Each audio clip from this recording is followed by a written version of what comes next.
नमस्कार. मिती ग्रुप प्रस्तुत साहित्य रंगाच्या आजच्या भागात आपल्या सगळ्यांचं अगदी मनापासून स्वागत आहे.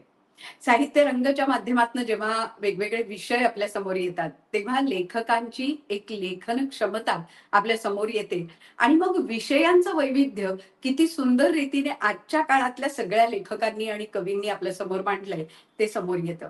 त्यामुळे साहित्य रंगाचा प्रत्येक भाग हा आपल्या वैशिष्ट्यांनी उजळून निघणारा आणि वेगळ्या पद्धतीने समोर येणारा असतो. आजचा विशेष भागही असाच रंगणार आहे, कारण आजचे जे लेखक आणि कवी आहेत ते देखील तितकेच अतिशय वेगळ्या दृष्टीने लिहिणारे असे कवी आहेत आणि लेखक आहेत. भाषाविषयक लेखन ज्यांनी केलंय, बालसाहित्य, कविता, ललित लेखन आणि समीक्षात्मक अंगाने लिखाण करणाऱ्या अशा ज्येष्ठ लेखिका, प्रसिद्ध लेखिका निलिमा मुंडी आज आपल्या बरोबर आहेत. निलिमाताई, नमस्कार, स्वागत आहे आपलं. त्याचबरोबर सांस्कृतिक कार्य संचालनालय असेल, पु ल देशपांडे कला अकादमी असेल, गोरेगाव आणि कोल्हापूर चित्रनगरी असेल, अशा सगळ्या ठिकाणी संचालक पदावर ज्यांनी काम केलं आणि जोगवा सारखा एक अतिशय वेगळा चित्रपट ज्यांनी आपल्याला दिला, गीतकार म्हणून जे प्रसिद्ध आहेत आणि कवी आहेत, संजय पाटील आपल्या बरोबर आहेत. सर, आपलेही स्वागत आहे. नमस्कार. नमस्ते. नमस्ते. नमस्कार. आणि त्याचबरोबर आपल्या कार्यक्रमाच्या निमंत्रक आहेत शिवसेना नेत्या, महाराष्ट्र विधान परिषदेच्या माननीय उपसभापती डॉक्टर नीलमताई गोरे आज आपल्या बरोबर पुन्हा एकदा आहेत. नीलमताई, स्वागत आहे. नमस्कार. आज आपल्या सगळ्या मान्यवरांचं आपण स्वागत करावं अशी मी विनंती करते. साहित्य रंगाचा हा आम्ही कार्यक्रम सुरू केला, तर त्यामध्ये अगदी अतिशय हा चिमुकला किंवा कोणाला किरकोळ वाटेल, आणि आम्हालाही तसंच वाटतं. अगदी साधा प्रयत्न आहे की विविध लेखक लेखिका हे साहित्य संमेलनांमध्ये आणि अर्थातच त्यांच्या साहित्यामधून सगळ्यांना परिचित होत असतात. वेगवेगळ्या गीतांमधून किंवा इतर आविष्कार जे साहित्यशेक आहेत त्यामधून त्यांची ओळख होते. पण त्याच्याही पलीकडे ती व्यक्ती लेखक म्हणून कशी आहे, त्यांची स्वतःची आवड काय आहे, त्यांचं काही कशावर म्हणणं असेल तर काय आहे, याबद्दलची उत्सुकता प्रेक्षकांच्या, वाचकांच्या सगळ्यांच्या मनामध्ये असते. आणि विशेषतः संमेलनं किंवा आपले नियोजित कार्यक्रम जे असतात त्या बऱ्याचशा कार्यक्रमांना स्वाभाविकपणेच इव्हेंटचं स्वरूप आलेलं असतं, आणि त्यामुळे तिथे सुद्धा एखाद्या OTT प्लॅटफॉर्मवरचा चित्रपट असावा तशाच पद्धतीने लेखक लेखिकांना असं नेत्रदीपक पद्धतीने समोर आणलेलं जातं. त्यांना मग काही मिनिटं मिळतात किंवा काही सेकंद मिळतात आणि झाली त्यांची उपस्थिती झाली. आमचे सेलिब्रिटी नसलो आम्ही तरी सुद्धा तसंच, राजकारणी लोकांचं सुद्धा तसंच स्थान त्याच्यावरती असतं. मग अशा वेळेला प्रश्न असा पडतो की संवाद साधायचा कसा, आणि प्रत्यक्षात भेटणं एकमेकाला हे जरी आपण किती म्हटलं तरी समरसून गप्पा माराव्यात आणि तसा वेळ काढावा, अशा प्रकारचं संधी फार कमी मिळते. दर आठवड्याचा विचार करायला लागला तर हे आठवड्यात वाटतं पुढच्या आठवड्यात करू, आणि मग त्यातून आपण ज्यांच्याबद्दल अगदी भेटायचंच आहे त्यांना जरूर भेटतो. पण इतकं मोठं मराठी विश्व व्यापक होत चाललेलं आहे, म्हणजे महाराष्ट्रात जसं आहे तसं परदेशात आहे, आशिया खंडामध्ये आहे. परदेशात म्हटलं तर फक्त युरोप किंवा अमेरिका नाही राहिलेलं, आणि इतर राज्यांमध्ये सुद्धा लोक आहेत की ज्यांना याबद्दल विषयामध्ये रुची आहे.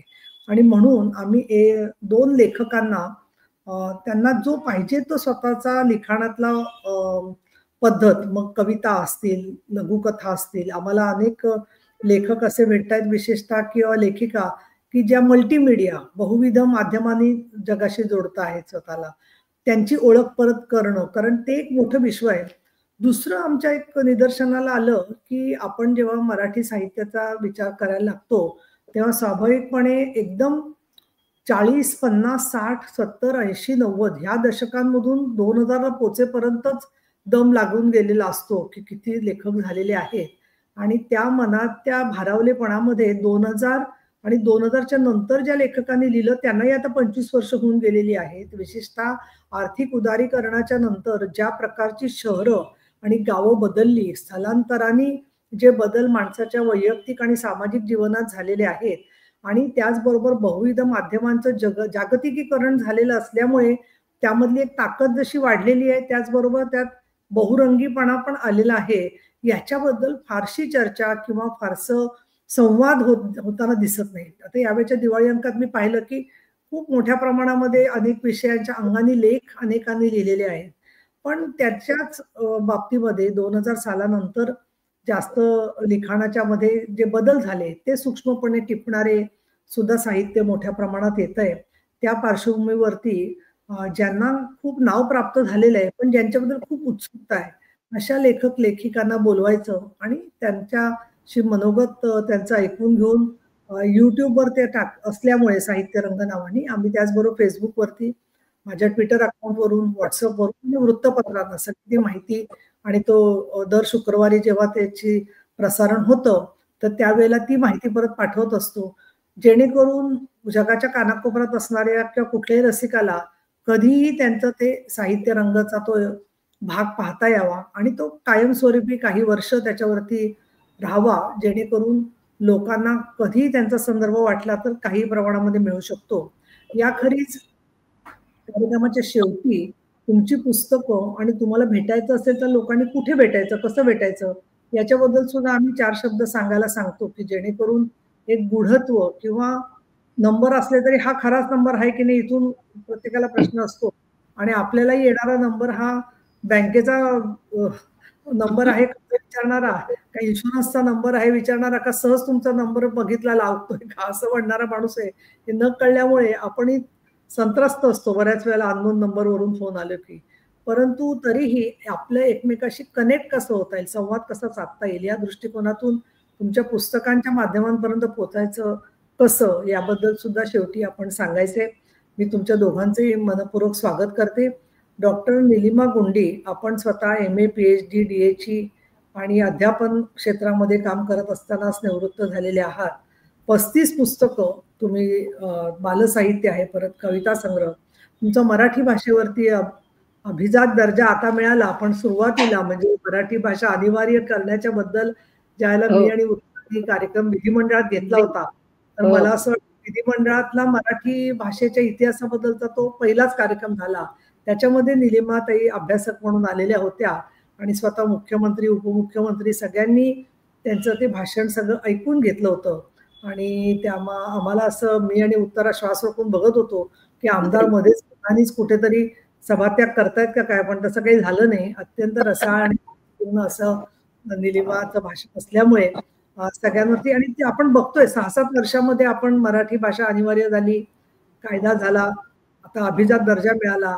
अजून खूप पल्ला गाठायचा आहे, पण तरी सुद्धा त्याला एक सुरुवात झाली. म्हणजे अनेक वर्ष विधिमंडळात आम्ही पाहत होतो तर मराठी भाषेवरती आतापर्यंत झालेल्या 100 वर्षाच्या अधिवेशनामध्ये जवळजवळ 250 ते 300 वेळा मराठी भाषाची चर्चा होऊन गेलेली आहे. पण त्या चर्चेच्या पुढे काय याच्याकडे जात असताना सुद्धा अशा कार्यक्रमाचा उपयोग होईल असं मला वाटतं. त्यामुळे निलिमा गुंडी, तुमचं मी मनापासून स्वागत करते. संजय कृष्णाजी पाटील, आपण गोरेगाव चित्रनगरी आणि NDA स्टुडिओ येथे कार्यरत आहात, परंतु तुमचं जी ओळख आहे ती खरोखर डोळ्यात न मावणारी इतकी नेत्रदीपक अशी तुमची वाटचाल सगळी आहे.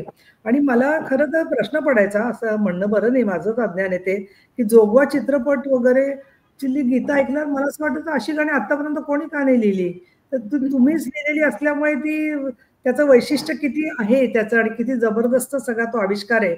मग जोगवा, त्याच्यानंतर दशक्रिया, बंदीशाळा, तसंच पांगिरा, अगदी ज्याला आपण म्हणू की प्रचंड मोठं काम तुम्ही या क्षेत्रात केलेलं आहे. पटकथा, संवाद, गीतलेखन या सगळ्यामध्ये राष्ट्रीय पुरस्कार मिळालेले आहेत. त्याचबरोबर अनेक वेगवेगळे पुरस्काराबरोबर तुम्ही महाराष्ट्राचं नाव केंद्र सरकारच्या या चित्ररथामध्ये गौरवशाली महाराष्ट्र समोर येण्याच्या दृष्टिकोनातून सुद्धा पंढरीची वारी, शिवराज्याभिषेक सोहळा आणि लोकमान्य टिळक, खरं सांगते की इतकं आपण महाराष्ट्राचं झालं की आनंद होतो तो चित्ररथ जाताना बघून. पण त्याच्यामागे तुमच्यासारखी माणसं असतात, ते काही पटकन लक्षात येत नाही. पण या कार्यक्रमाचा हेतूच तो आहे की या सगळ्या म्हटलं तर तेवढ्या माहिती झाल्या नाहीये काही कारणामुळे. त्यांना माहिती आहे, त्यांना माहिती आहे, पण जेवढं वाचायला पाहिजे प्रसिद्धी तेवढी होत नाही बऱ्याच वेळेला चांगल्या गोष्टीची. एखाद्या लेखक किंवा लेखिकेच्या हातून किंवा अजून कोणाच्या हातून एखादी चूक झाली तर जास्त प्रसिद्धी मिळते असं साधारणपणे आहे. पण तुम्ही सामाजिक जाणीवेचं सुद्धा फार मोठं योगदान आपलं आहे आणि त्याच्यात गुजरात भूकंपाच्या पार्श्वभूमीवर फक्त लढ म्हणा या संदर्भामध्ये आपण हे नाटक केलेलं आहे. मायलेखी, तुमच्या कविता आजच्या जर का पाहिल्या तर त्या ऐकल्यावरती तुम्ही वाचल्यावरती तर मी त्याच्यावरती बोलीनच, पण त्याच्यामध्ये असणारं स्त्रीचं जीवन, त्यातलं बाकीचा भणंगपणा, त्यामधली अस्वस्थता फार सामर्थ्यवान पद्धतीने तुम्ही व्यक्त करणारे लेखक आहात. तुमचं कौतुक करावं तेवढं थोडं. तुम्ही पूर्वी जी कामं केलेली आहेत त्याच्यामध्ये ही पूर्वीची आहेत मला वाटतं ना, पुरातत्व व वस्तू संग्रहालय संचालनालय, सांस्कृतिक कार्य संचालनालय, राज्यकर आयुक्त कार्यालय. हो, एवढ्या गंभीर, अतिगंभीर, महागंभीर, प्रचंड गंभीर कार्यालयांमध्ये बसून एवढं साहित्य लिहिणं म्हणजे तुम्हाला अगदी अक्षरशः म्हणजे वरदान आहे सगळं असं मी म्हणेन. आणि तुमची तपश्चर्याही आहे या सगळ्यामध्ये. कारण सर्जनशीलता घालवणारी क्षेत्र आहेत का काय असं आम्हाला काही वेळेला वाटतं. परंतु तुम्ही त्यातून दाखवून दिलेलं आहे की तुम्ही कुठेही असा, एखाद्या गलबतावर असा नाही तर अशा सगळ्या म्हणजे कार्यालयाला मी नावं ठेवत नाहीये. पण इतकं गुंतागुंतीचं काम आहे, टेक्निकल ज्याला म्हणता येईल, तांत्रिक स्वरूपाचं काम आहे. त्याच्यामध्ये असून तुम्ही परत हे सगळं सांभाळलंय. किंबहुना तुमच्या मनाच्या कप्प्याला उभारी देण्यासाठी मनातल्या कप्प्यांना एखाद्याच्या दोन्ही कामांचं तुम्हाला शिवधनुष्य उचलण्याचं प्रेरणा मिळत सुद्धा असू शकेल असं मला वाटतं. आणि त्यामुळे तुम्ही आज अगदी आमच्या थोड्या वेळाच्या संपर्कानंतर अगदी थोड्या काळामध्ये लगेच आलात आणि वेळ दिला. मी खूप आभारी आहे. डॉक्टर निलिमा गुंडी आणि संजय पाटील दोघांचे मी मनापासून स्वागत करते आणि आपण कार्यक्रमाला सुरुवात करूया. नक्की. नीलमताई, खरंच आहे की ज्या पद्धतीचं लिखाण या दोघांनी केलंय तर मला असं वाटतं की एक ठळकपणे वैशिष्ट्यपूर्ण लिखाण म्हणून म्हणावं असं दोघांचंही लिखाण आहे. आणि संजय पाटील सरांनी डिपार्टमेंटमध्ये असताना इतके वैविध्यपूर्ण कार्यक्रम केलेत ज्याची मी स्वतः साक्षीदार आहे. त्यामुळे आज मला स्वतःला खूप बरं वाटतंय की संजय पाटील सर आज या कार्यक्रमात आलेत. आणि निलिमाताईंनी त्यांच्या कवितांवर लिहिलंय, हा एक आणखीन एक वेगळा योग. खरं तर निलिमाताई, तुमचं लिखाण जे आहे ते सगळं जसं आता ओळख करून दिली गेली, बालसाहित्य पण आहे, ललित गद्य पण आहे. तर त्या ललित गद्यांमधला आणि समीक्षात्मक लिखाण हा तर एक आणखीन एक वेगळा पैलू आहे. पण आठवा सूर हा जो तुमचा ललित गद्याचं लेखन तुम्ही जे केलेलं आहे त्यातलं काही प्रातिनिधिक तुम्ही आज आमच्यासाठी सुरुवातीला वाचावं अशी मी विनंती करते तुम्हाला. नमस्कार. आठवा सूर मधला मी लेख वाचते, भाषेची कळ. भाषा अनेकदा मुलांना कोड्यात टाकते, हे खरंच आहे. आता हेच पहा, काही शब्द मुलांच्या ओळखीचे झालेले असतात, पण गणिताच्या पुस्तकात त्यांचे अर्थ वेगळेच असतात. वर्ग हा शब्द मुलांना माहित असतो, मात्र शाळेत आपापल्या वर्गात गणिताच्या तासाला मुलांना जेव्हा 5 या संख्येचा वर्ग सांगा असं म्हणतात तेव्हा त्यांना गंमत वाटते. त्यांना वाटतं म्हणजे या संख्या सुद्धा आमच्यासारख्या वर्गात बसतात की काय. नंतर त्यांना कळतं की गणितातला वर्ग वेगळा असतो. तिथे वर्ग म्हणजे एखाद्या संख्येला त्याच संख्येने गुणल्यावर येणारं उत्तर. तसंच कृष्णाच्या गोष्टीमुळे माहीत असलेला कंस वेगळा आणि गणितात एक चिन्ह असणारा कंस वेगळा. काही शब्दांना असणारे असे अनेक अर्थ, समानार्थी शब्दांच्या अर्थामधले वेगवेगळे बारकावे, वाक्प्रचार, शब्दप्रयोग इत्यादी गोष्टींमुळे मुलं सुरुवातीला थोडी गडबडतात. पण तीच मुलं पुढे भाषेची एक एक लकब समजून घेण्यात तरबेजही होतात आणि स्वतःही गमती करू शकतात. जसं की एखादा मुलगा साळसूदपणे आईला विचारतो, आई, पाटा वरवंटा मिक्सर असताना सुद्धा मराठीत डोक्यावर का ग मिऱ्या वाटतात. एखादा मुलगा दूध उतू जाताना पाहून ओरडतो, आई दूध अनावर होत आहे, उचंबळून जात आहे. एखादी मुलगी वरवर भाबडेपणाने शाळेत विचारते, बाई, प्रत्येक भाषेत कोंबडा वेगवेगळ्या प्रकारे का हो ओरडतो. खरं तर प्रत्येक भाषेनं जगातल्या असंख्य वस्तू, व्यक्ती, घटना, निसर्गरूप इतकंच काय मनातल्या भावना आणि विचार अशा अनेक गोष्टींसाठी शब्द घडवलेले असतात. प्रत्येक भाषेचा हा खजिना वेगवेगळा असतो. मराठीत पाण्याची रूपं आणि नाद टिपणारे कितीतरी शब्द आहेत. अगदी बिंदूपासून सिंधूपर्यंत पाण्याची अनेक रूपं त्यात टिपलेली आहेत. जसे की थेंब, तुषार, लाट, तळ, ओहळ, कालवा, झरा, धबधबा, नदी, नद, समुद्र इत्यादी. तसंच पाण्याचा नाद टिपणारे अनेक नादपूर्ण शब्द मराठीत आहेत. जसं की थेंब टपटपतो, पाणी झुळझुळ वाहतं, पुराचे पाणी फुफाटते, श्रावणात पाऊस रिमझिम पडतो, लाट उसळते तर कोसळते, झरा खळखळ वाहतो, पाऊस धो धो पडतो. इतकं असूनही काही वर्षांपूर्वी जेव्हा अंदमानला समुद्रातलं वादळ झालं तेव्हा ते सांगायला आपल्याकडे शब्दच नव्हता. मग आपण सुनामी हा शब्द जपानी भाषेतनं घेतला. त्यांच्या भाषेत हा शब्द पूर्वीपासूनच आहे, कारण जपान हे बेट आहे, तिथे नेहमी समुद्रातली वादळं होतात. फक्त मराठीनंच नव्हे तर इंग्लिश भाषेनंही हा शब्द जपानी भाषेतूनच घेतलाय. भाषेचं शब्द भांडार असं वेगवेगळ्या प्रकारे वाढत असतं. मात्र केवळ शब्द नाही माहीत असणं पुरेसं नसतं, शब्दांची चाल कळावी लागते. शब्द इतक्या वेगवेगळ्या प्रकारे चालत असतात की काही विचारू नका. आता चालणे क्रियापदच घेऊया. लहान मुलं नव्यानं चालू लागतात, ते डुलत डुलत आपल्याकडे चालत येतात. मात्र शत्रू आपल्यावर चालून येतो, किती अर्थ बदलला. भाषेची कळ मोठ्या नाही सहजासहजी कुठे सापडते. शिळा ठोकणे म्हणजे ठोकणे क्रियापद अगदी सरळ साधं आहे. तेच क्रियापद थापा ठोकणे, धूम ठोकणे म्हणजे मिश्किल वाटू लागतं. ताकास तूर लागू न देणे सारखी म्हण कोश उघडल्याशिवाय आपल्याला अर्थाचा थांग पत्ता लागू देत नाही. कारण त्यातलं ताक आणि तूर हे शब्द रोजच्या जेवणातल्या ताक आणि तुरडाळ यांच्याशी संबंधित नाहीत. ते आहेत हातमागावर विणण्याच्या कामाशी संबंधित. नाकी नऊ येण्यासारखा वाक्प्रचार आपल्या तोंडून ऐकला की मुलं विचारतात, नाकी 999 का नाही येत? आणि मग आपल्या तोंडचं वाणी पळतं.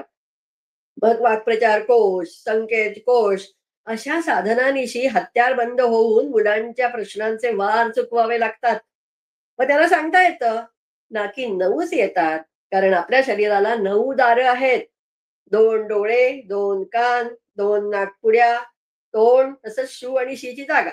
ही सगळी दारं एकाच ठिकाणी आली तर नुसती कल्पना करा.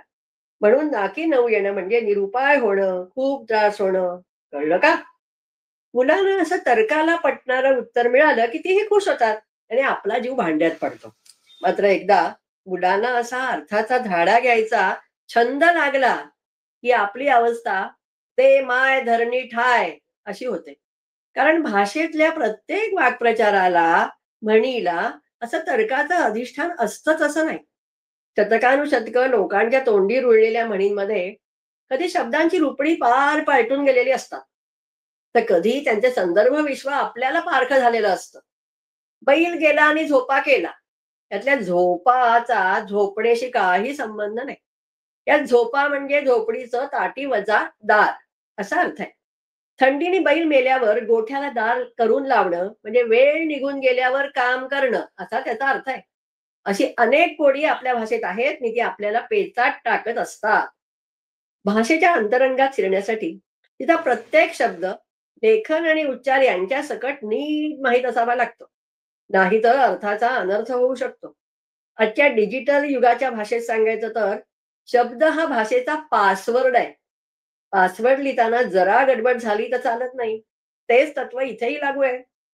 एखादं खेळणं चालू करायचं असेल तर त्याची कळ म्हणजे किल्ली कुठे आहे हे लक्षात आलं की ते खेळणं सुरू करता येतं. तसंच भाषेचंही आहे. भाषेची ही कळ सापडावी लागते. ही कळ म्हणजे कळ लाव्या कांद्याची कहाणी मधली कळ, भांडण नव्हे, ती कळ वेगळी.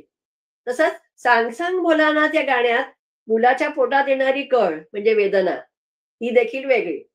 हे हळूहळू कळतं. नीट कान देऊन ऐकायला आणि मन लावून वाचायला लागल्यावर मुलांना स्वतःलाच भाषेची कळ सापडते. ती कळ सापडली की भाषेच्या घडणीतली अनेक रहस्य त्यांच्या लक्षात येऊ लागतात. याचा एक गमतीदार अनुभव एकदा मलाही आला. झालं असं, मी नकोत त्या परीक्षा हा विषय निबंधासाठी दिला होता. एका मुलाने आपल्या निबंधाची सुरुवातच केली होती ती अशी, परीक्षा परीक्षा जशी काही पुण्याची रिक्षा, एक गेली की दुसरी आलीच. तो मुलगा मोठेपणी कवी झाला की नाही हे मला माहित नाही, पण असा कवी कोणाच्यातही लपलेला असू शकतो. काय सांगावं. धन्यवाद. वा वा वा. अशा शब्दांच्या गमती जमती जर मुलांसमोर ठेवल्या तर का नाही सापडणार भाषेची कळ, असं निश्चित म्हणावं वाटतं. आणि निलिमाताई, तुम्ही अशा प्रकारे इतकं रंजकतेने सगळं सांगितलंय की तो सगळा भाषेचा लहेजा, त्या सगळ्या गोष्टी नक्की नवीन मुलांना कळू शकतील आणि हे लेखन नवीन मुलांपर्यंत पोहोचलं पाहिजे असं मला या निमित्ताने आवर्जून वाटतं. तीच शब्दांची गंमत असते ना, आणि मला वाटतं तीच गंमत कवी तुमच्या लेखातला जो शेवटी एक कवी सापडला तसंच मला वाटतं संजय पाटील सरांनी नेहमीच त्यांच्या कवितेतनं एक वेगळं विश्व दाखवलंय. खरं तर आवर्जून उल्लेख एका गोष्टीचा करावासा वाटतो की 5 वेळा गदिमा पुरस्काराने त्यांना सन्मानित करण्यात आलंय गीतकार म्हणून. शिवाय ऑस्कर पुरस्काराच्या कमिटीवर त्यांनी काम केलेलं आहे. जोगवासाठी 6 राष्ट्रीय पुरस्कार आहेत, दशक्रियासाठी 4 राष्ट्रीय पुरस्कार आहेत. त्यामुळे सर तुमच्या सगळ्या कामासाठी पुन्हा एकदा मनापासून अभिनंदन करावं असं वाटतं. आणि या सगळ्यातनं अगदी वेचलेल्या अशा काही कविता आज आमच्यासाठी वाचा. आणि सुरुवातीला पहिल्या 3 कविता कोणत्या घेताय? मी मुळात कविता लेखनाची एका वाक्यात भूमिका सांगतो. कारण अरुण कोलटकर काय म्हणतात की माझ्या कवितांचा लगदा हो, माझ्या कवितांचा लगदा हो, नदीकाठावर चरणाऱ्या गाई म्हशींच्या दुधांमध्ये माझ्या कवितांचा अंश सापडो. ही वैश्विक भावना घेऊन मी कविता लिहित असतो. मी कथा लिहितो, मी एकांका लिहितो, मी नाटक लिहितो, मी सिनेमा लिहितो. पण माझी मूळ नाळ ही कवितेशी बांधलेली आहे. त्यामुळं चितेवर जाईपर्यंत कविताच लिहाव्यात हे असं एक स्वप्न आहे. पहिल्यांदा मी कविता वाचतोय ती पाऊस कधीचा पडतो. आता पाऊस हा आपल्याला नियमित झाला आहे. ही कविता मी जवळजवळ 17 वर्षापूर्वी लिहिली होती. पाऊस कधीचा पडतो, पाऊस कुणाचा पडतो, पाऊस कशाला पडतो, पाऊस उशाला पडतो. पाऊस कधीचा पडतो, पाऊस कुणाचा पडतो, पाऊस कशाला पडतो, पाऊस उशाला पडतो. तू अजस्त्र भिंतीवरती, तू सपाट मातीवरती, कोसळत्या दरडीवरती, सुकलेल्या छातीवरती. हे भयानक भिन्न काळा वासुनी भुकेचा टाळा, हे भयानक भिन्न काळा वासुनी भुकेचा टाळा, भक्षुनी जगाला साऱ्या मनी हस्तोसी चांडाळा. तू स्पर्श चेतवणारा, तू स्पर्शच मोहरणारा, तू असा कसा जल्लादा लेकींच्या पदरावारा. तू बीज पोसण्यानारे, तू बीज पोसण्यानारे, तू गर्भ ढोसण्यानारे, तू समूळ उचलून सारे तोडलीस उघडी दारे. तू कष्टांची भरपाई, तू कष्टांची भरपाई, तू जन्माची हिरवाई, झालास असा कसा रे अनुदारा क्रूर कसाई. तू जन्म चालता रस्ता, तू जन्म चालता रस्ता, बदनाम वेडा फिरस्ता. तू जन्म चालता रस्ता, बदनाम वेडा फिरस्ता, भक्षका गुंड मदमस्ता, मोडीनी स्मशारे सारी, मृत्यूच्या भरविशी कसता कसता. तू फुटलेल्या काचांचा, तू फुटलेल्या काचांचा, तू अवघडल्या पेचांचा, तव बोटांच्या तालावर कळसूत्री नाच जीवांचा. फिरतील क्षणातच वारे, फिरतील क्षणातच वारे, पांगतील ढग हे सारे, हंगामी पुढच्या रुसुनी दुष्काळच होशील नारे. हळुवार उघडुनी गाथा, हळुवार उघडुनी गाथा, ओ धरतीचा तू दाता, दो हात जोडणी तुझला हा जन्म टेकवे माता. पाऊस कधीचा पडतो, पाऊस कोणाचा पडतो, पाऊस कशाला पडतो, पाऊस उशाला पडतो. माझी पुढची कविता आहे पोरी. मी स्त्रियांच्या जाणीवांवर मुद्दाम लिहित नाही, मला ते लिहावंसं वाटतं वारंवार. आणि कवितेचं वैशिष्ट्य सांगताना दासू वैद्य एकदा असं म्हणाले होते की प्रत्येक आईचा मुलगा कवी असतोच असे नाही, प्रत्येक आईचा मुलगा कवी असतोच असे नाही, मात्र प्रत्येक मुलासाठी, प्रत्येक आईचा मुलगा कवी असतोच असे नाही, मात्र प्रत्येक मुलासाठी त्याची आई एक अत्यंत निर्मळ, अत्यंत प्रतिभावंत अशी कविताच असते. तर ते नातं आहे आईचं मुलाचं, आईचं मुलीचं. पुढच्या कवितेचं नाव आहे पोरी. पोरी. पोरी जात्यावर बसून, ओव्या बिव्या गाऊन, शिव्याशाप खाऊन, लग्न बिग्न करून, संसार बिंसार थाटून, मूठचिमूट आयुष्य जन्म जात्यात घरघरून. पोराची आई, लेखीची सासू, सर्व प्रकारची आजी होऊन ओसंडून वाहतात, सर्व प्रकारची आजी होऊन ओसंडून वाहतात, जग कवेत घेतात. पोरी. पोरी लग्नाच्या भराडात असतात, पोरी लग्नाच्या भराडात असतात, चिंचे एवढ्या बिराडात असतात, सातारा आणि कराडात असतात, 7 जन्म फिरवणाऱ्या जन्म नागव्या गुराळात असतात. पोरी लग्नाच्या वराडात असतात, चिंचे एवढ्या बिराडात असतात, सातारा आणि कराडात असतात, 7 जन्म फिरवणाऱ्या जन्मनागव्या गुऱ्हाळात असतात. पोरी परकर पोलक्यात असतात, पोरी परकर पोलक्यात असतात, 12 खडींच्या घोळक्यात असतात, मासिक स्त्रावाच्या संपर्कात आल्यानंतर शिट्या पावसाच्या गलक्यात असतात, एकतर्फी प्रेमाच्या कामंद एकतर्फी प्रेमाच्या कामांध धक्क्यानंतर खोल दरीत कोसळणाऱ्या आभाळरूपी सुळक्यात असतात. पोरींना स्वेच्छेने त्यांचे आभाळ पाहू द्या. पोरींना स्वेच्छेने त्यांचे आभाळ पाहू द्या. पोरींना मीठ भाकरी, चारा चटणी यांच्या मागे निशंकपणे धावू द्या. पोरींना स्वेच्छेने त्यांचे आभाळ पाहू द्या. पोरींना मीठ भाकरी, चारा चटणी यांच्या मागे निशंकपणे धावू द्या. धावता धावता पोरींना आभाळ मुठीत घेऊ द्या. धावता धावता पोरींना आभाळ मुठीत घेऊ द्या. नैतिकतेच्या सन्मानाला गर्द मिठीही होऊ द्या. पोरी जातं फिरवतात. पोरी जातं फिरवतात, काळाचं पातं फिरवतात. पोरी जातं फिरवतात, काळाचं पातं फिरवतात. पोरी पुराण काळात आहेत हे विसरा. पोरी पुराण काळात आहेत हे विसरा. पोरी कुराण काळात आहे ते विसरा. पोरी काच बांगड्या आहेत हे विसरा. पोरी काच बांगड्या आहेत हे विसरा. पोरी स्पर्श दांडग्या आहेत हे विसरा. पोरींनी पुरुषांचा लांडगेपणाही पाहिलाय. पोरींनी पुरुषांचा लांडगेपणाही पाहिलाय. पोरींनी माझ्यासारख्या तुम्हा कित्येकांचा बाणगेपणाही पाहिलाय. पोरी अचानक उठतील. पोरी अचानक उठतील तर गटागटाने फुटतील. पोरी अचानक उठतील तर गटागटाने फुटतील. पोरी मग मागे सरायच्या नाहीत. पोरी मग मागे सरायच्या नाहीत. पोरी मग अबला ठरायच्या नाहीत. पोरी भाले बरच्या तलवारी ठरतील. पोरी भाले बरच्या तलवारी ठरतील. सांभाळा तुमच्या सरणावरती शिरतील. माझी तिसरी कविता आहे प्रतिक्रिया व्यक्त न करण्याचे दिवस. मगाशी नीलमताईंनी उल्लेख केला होता, जागतिकीकरण झालं, ग्लोबलायझेशन आणि जी काय परिस्थिती सामाजिक, मानसिक सर्व प्रकारची त्याचे पर्यावरणावरही परिणाम झाले. तर ही एक व्यक्तिगत कविता आहे. त्या कवितेचं नाव आहे प्रतिक्रिया व्यक्त न करण्याचे दिवस. हे आधी ही कविता व्यक्त होण्यापूर्वी मी आणखी एक विधान सांगतो महत्वाचं. अरुण काळे नावाचे कवी होते नाशिकचे. 2007 मध्ये त्यांचं अकाली निधन झालं. तर सायरनचे शहर, रॉक गार्डन, नंतर आलेले लोक नावाचे अत्यंत गाजलेले कविता संग्रह, त्याला राजमान्यता मिळाली, लोकमान्यता मिळाली. तर अरुण काळे कवितांबद्दल असं म्हणायचे की एक कविता का लिहितो आपण किंवा कोणी कविता का लिहितो, तर हस्ताक्षर सुधारण्यासाठी कविता लिहिल्या जात नाहीत. अरुण काळे म्हणतात हस्ताक्षर सुधारण्यासाठी कविता लिहिल्या जात नाहीत, तर माणसं भंगारात जाऊ नये म्हणून कविता लिहिल्या जातात. तर ही कविता मी वाचतोय, प्रतिक्रिया व्यक्त न करण्याचे दिवस. जन्मलेल्या प्रत्येक हातात मोबाईल द्या. जन्मलेल्या प्रत्येक हातात मोबाईल द्या. 2-2 लॅपटॉप पाठीवर बांधून द्या. मोठ्यात मोठ्या जीबीचा आयपॉड कोंबा खिशात. मोठ्यात मोठ्या जीबीचा आयपॉड कोंबा खिशात. कॉन्कर्डच्या वेगाने धावणारे स्केटिंगचे बूट चढवा पायात. प्रत्येक बेंबीत असू द्यावी इंटरनेट कनेक्टिव्हिटी. प्रत्येक बेंबीत असू द्यावी इंटरनेट कनेक्टिव्हिटी आणि पार्श्वभागी जग जिंकून आल्याचे दाखवणाऱ्या मॉनिटरची इक्विटी. ई वेडिंगच्या अक्षता उधळून सजवून देत राहू मल्टिप्लेक्सच्या वरातीचा रथ. ई वेडिंगच्या अक्षता उधळून सजवून देत राहू मल्टिप्लेक्सच्या वरातीचा रथ.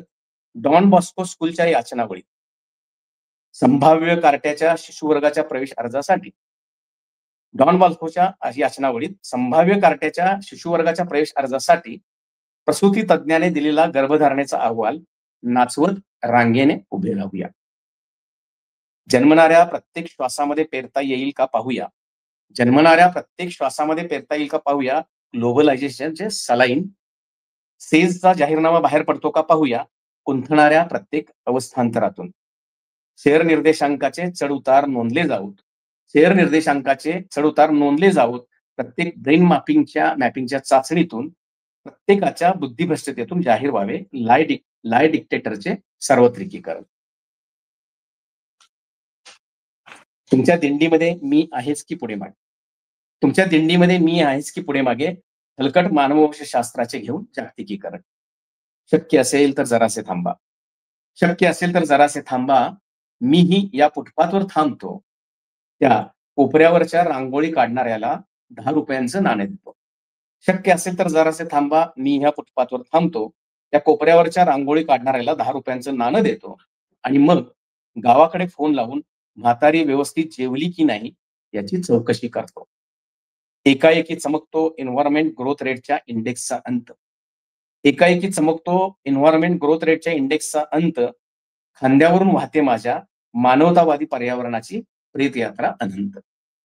अशा लख उन्हात आणि चमचमत्या रानात, अशा लख उन्हात आणि चमचमत्या रानात कुठून उगवली ही अवस. तुमचे तुम्हालाच लखलाभ होत. हे प्रतिक्रिया व्यक्त न करण्याचे दिवस, तुमचे तुम्हालाच लखलाभ होत हे प्रतिक्रिया व्यक्त न करण्याचे दिवस.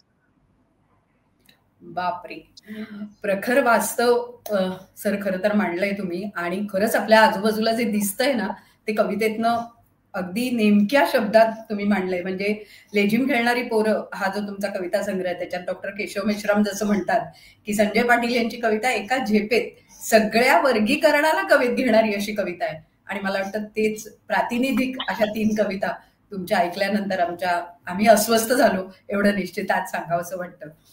पण असंच पुढच्या विषयाकडे वळताना निलिमाताई, समीक्षा ग्रंथांबद्दल जसं म्हटलं की समीक्षात्मक लिखाण करणं आणि त्यातनं एक वैचारिक देण मिळणं हा एक वेगळा विचार तुम्ही सातत्याने मांडलाय. तर तुमचं जे गतकाळाची गाज हा जो समीक्षा ग्रंथ आहे त्यातलं काही प्रातिनिधिक आज आम्हाला वाचून दाखवाल? गतकाळाची गाज हे मौज प्रकाशनने काढलेलं पुस्तक आहे माझं. आणि या पुस्तकामध्ये मी एक स्त्रियांच्या आत्मकथनांमधून महाराष्ट्रातली सामाजिक संक्रमणाची जी प्रक्रिया आहे ती कशी उलगडत जाते त्याचा अभ्यास केलाय. म्हणजे वेगळ्या दृष्टिकोनातनं त्याचा अभ्यास केलेला आहे.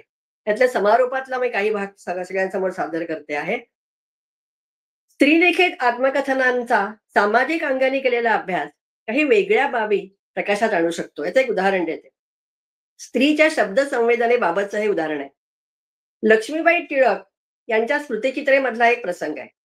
त्यात लक्ष्मीबाईंनी आपल्या सासऱ्यांना तेल शिकेकाई संपली असल्याचं सांगितलं. तेव्हा सासरे त्याला म्हणाले, तुम्ही आजच्या पोरी फार उद्धट.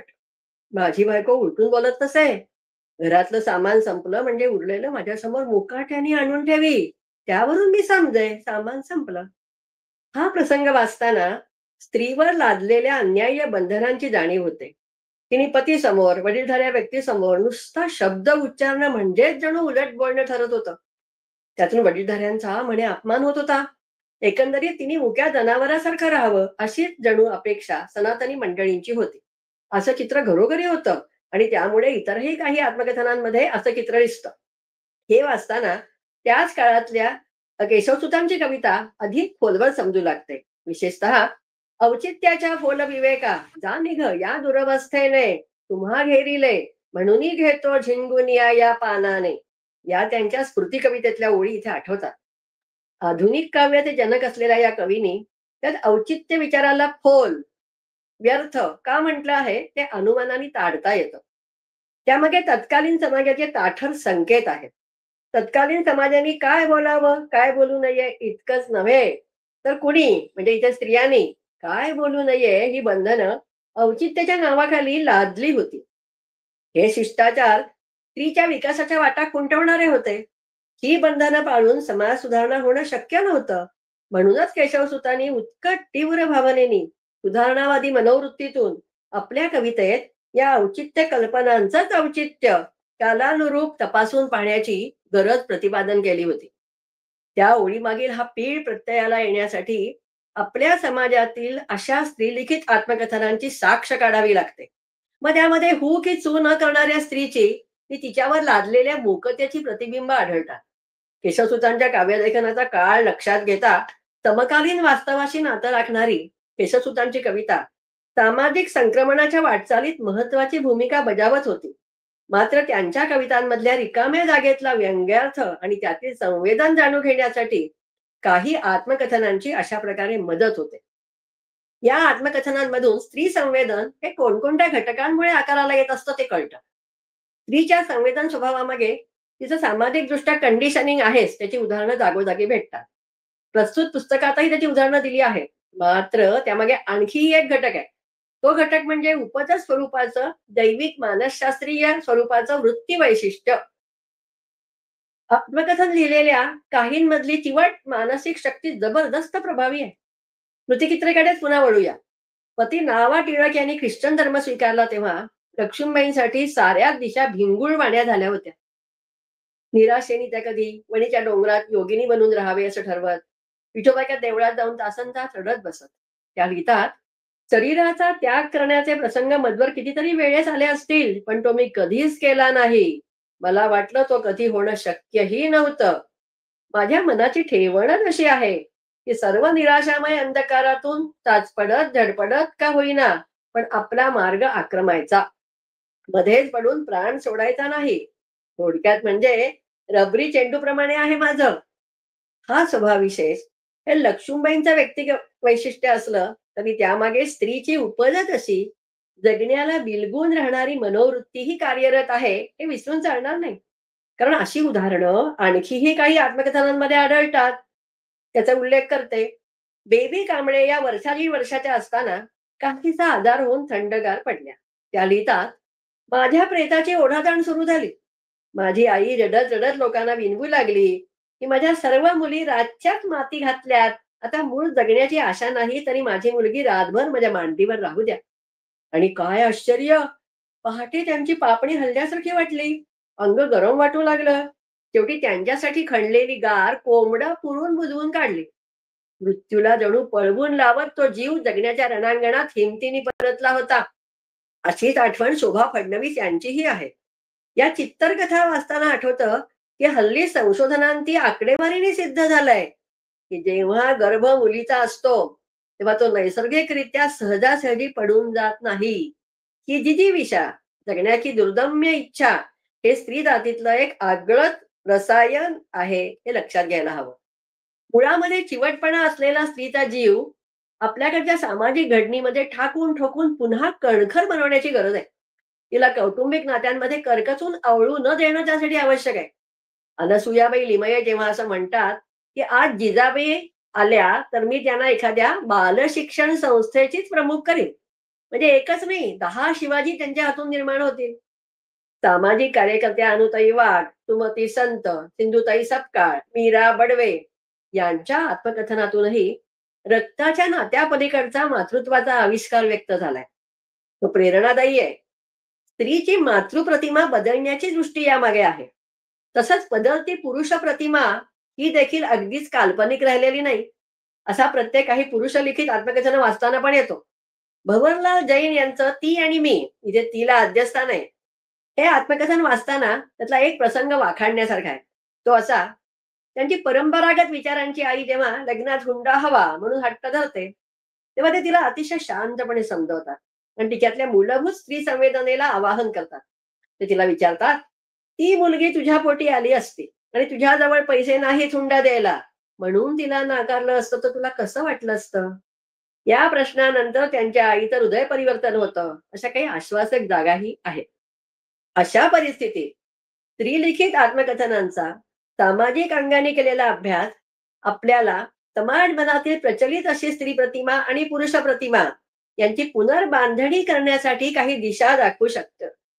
व्यापक अनुभव क्षेत्राच्या पाठबळावर आलेलं डॉक्टर कमलाबाई अष्टपुत्रे यांचं जीवन संघर्ष मधलं एक विधान मार्गदर्शक आहे. ते विधान असं आहे, बहुतेक स्त्रिया भावनिक गुलामगिरीत अडकलेल्या आहेत. तर कुसुम कर्णिक लिहितात, बाईचं दास्य ही तिच्या मार्गातली एक अडचण आहे. तसंच पुरुषावर समाजाने लादलेलं वेगळ्या भूमिकेचं ओझ ही त्याच्या मार्गातली अडचण आहे. नेहमीच पराक्रम गाजवण्याची, नेतृत्व स्वीकारण्याची जी जबाबदारी समाजाने त्याच्यावर टाकली आहे ती अमानवीय आहे. एकंदरीत स्त्रीने स्वतःचं भावनिक परावलंबित्व कमी करणं जसं गरजेचं आहे तसंच पुरुषांनी परुष म्हणजे कठोर या वाच्यार्थाला धरून स्वप्रतिमा न गिरवता आपला भावनांग म्हणजे इमोशनल कोशंट वाढवणंही गरजेचं आहे. त्यासाठी अर्थातच गतकाळाची गाज कान देऊन ऐकण्याची ही गरज आहे. धन्यवाद. खरं आहे, गतकाळाची गाज आम्ही अगदी मन लावून ऐकलेलं आहे, कान देऊन ऐकलेलं आहे. त्यामुळे किती गोष्टी बारीक सारीक आहेत पण त्या लक्षात येतात. म्हणजे तुम्ही बेबी कांबळेंचं सांगितलं होतं, तर गदिमांची पण अशीच कथा आहे की ते जन्माला आले आणि त्यांच्यासाठी खोरी कुदळ म्हणजे कुदळ फावडं घेऊन अक्षरशः खड्डा खणण्यात आला होता, पण नंतर तेवढ्यात त्यांनी टॅह केलं आणि गदिमा आपल्याला सापडले. अर्थात त्या स्त्री लेखिकांच्या बद्दलच्या तुमच्या ज्या आठवणी आहेत त्या तुम्ही सांगितल्या आणि ती निरीक्षणं आहेत ती तुम्ही नोंदवली आहेत. अशीच काही निरीक्षणं अर्थात संजय पाटील सरांनी त्यांच्या कवितांमध्ये नोंदवलेली आहेत.